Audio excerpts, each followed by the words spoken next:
kembali lagi di channel YouTube saya. Saya Wisnu Riyadi dari mahasiswa profesi kedokteran gigi.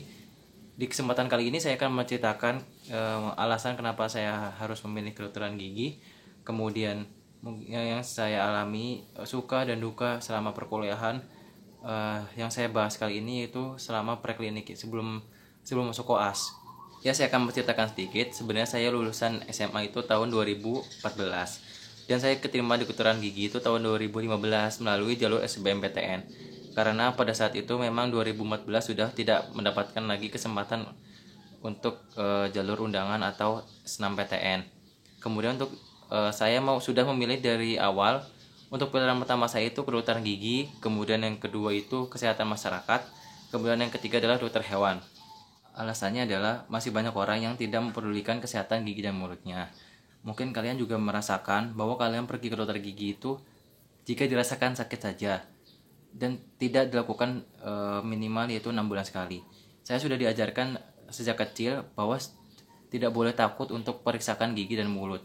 Dan saya juga sudah sering melakukan pemeriksaan gigi dan mulut waktu saya kecil, yaitu misalkan penambalan, melihat orang dicabut, dan saat itu juga saya juga sudah tertarik di dunia kedokteran gigi. Kenapa? Karena saya melihat alat-alatnya itu sangat banyak, mungkin aneh-aneh, unik-unik, seperti bur, kemudian dental unit yang untuk kursi pemeriksaan, dan masih banyak alat yang lainnya ya.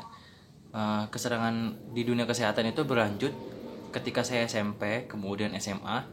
Di situ saya memasuki ekstrakurikuler yaitu Palang Merah Remaja atau PMR. Di situ saya merasa puas dan merasa senang sekali apabila bisa menolong seseorang. Ya, walaupun hanya pertolongan pertama, seperti misalnya pada saat terjadi gempa, kemudian saat ada kecelakaan yang sederhana. Namun apabila saya bisa menolongnya, saya merasakan kepuasan tersendiri. Oleh sebab itu, saya bercita-cita menjadi seorang dokter gigi. Ditambah lagi di lingkungan keluarga saya itu belum ada sama sekali yang menjadi dokter atau dokter gigi. Sehingga saya bertekad bahwa saya adalah yang menjadi dokter gigi yang pertama di keluarga saya. Dan kemudian alasan kedua, kenapa saya memilih kedokteran gigi, saya pernah dirawat giginya oleh seorang dokter gigi, itu berada di Bandung. Beliau adalah dokter gigi spesialis ortodonti. Ya, jadi spesialis ortodonti adalah seorang dokter gigi yang memiliki spesialisasi di bidang ilmu kedokteran gigi. Itu tepatnya yang berfokus pada estetika dari posisi gigi, rahang, dan juga wajah. Dulu saja ya teman-teman, dulu gigi saya itu berantakan sekali. Namun setelah diperawat dan lakukan perawatan, yaitu behal atau pemasangan kawat oleh beliau, gigi saya rapi hingga saat ini. Oleh sebab itu, saya terinspirasi oleh beliau untuk melanjutkan kuliah saya atau perkuliahan saya itu di kedokteran gigi. Ya, untuk sukanya yang jelas, saya dapat memenuhi harapan dan cita-cita saya sejak kecil, yaitu untuk berkuliah di kedokteran gigi. Namun untuk dukanya juga banyak ya. Jadi kami ini mahasiswa kedokteran gigi, khususnya yang sebelum preklinik, itu mengalami kesulitan ketika akan praktikum maupun skill lab. Kenapa? Karena skill lab yang di kedokteran gigi itu sangat banyak. Seperti kami disuruh mempelajari bagaimana cara penambalan gigi, kemudian pencabutan gigi, dan juga ada pembuatan gigi tiruan, dan masih banyak yang lainnya ya. Namun yang lebih ekstrim lagi itu kami disuruh mencari gigi full dari rahang atas dan rahang bawah, itu gigi manusia asli.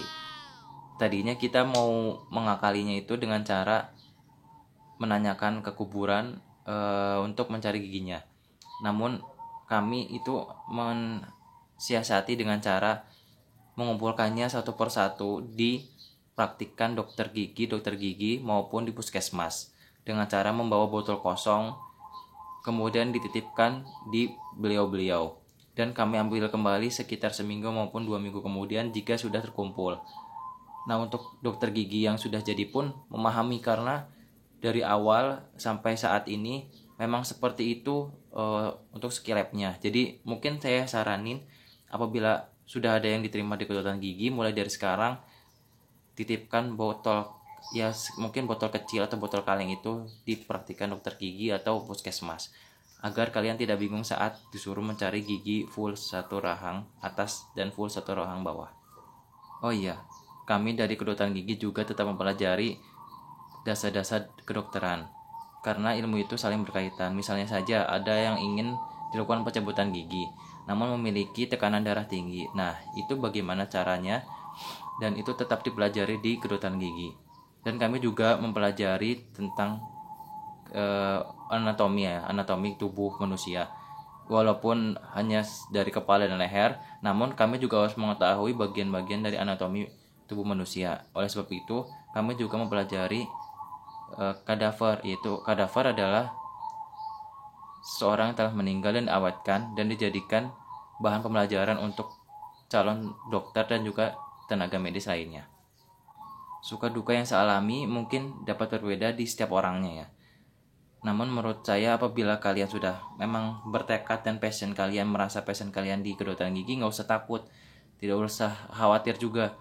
Saya yakin pasti kalian bisa. Ya, kuncinya adalah tetap berusaha, tetap yakin dan tetap berdoa. Karena memang sulit, tapi pasti bisa.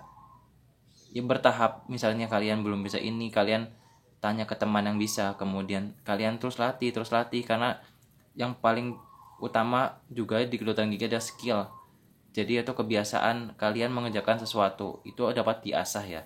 Jadi kalian nggak usah khawatir. Kemudian untuk apabila yang takut akan darah, kemudian takut atau jijik akan air liur, kemudian ada yang berpikiran bagaimana kalau misalnya saya pada saat mempelajari anatomi di kadaver, tidak usah takut, karena itu kalian akan terbiasa jika sudah masuk di lingkungan kedokteran gigi. Awalnya juga saya seperti itu, memikirkan bagaimana kalau saya itu melihat langsung ke pasien gitu. Namun setelah lama kelamaan juga sudah terbiasa ya teman-teman. Jadi mungkin untuk yang sudah masuk melalui jalur SNMPTN, SBMPTN maupun UM, saya ucapkan selamat dan tetap berfokus pada tujuan kalian awalnya. Kemudian apabila belum, tetap berusaha. Masih ada kesempatan setahun atau 2 tahun kemudian.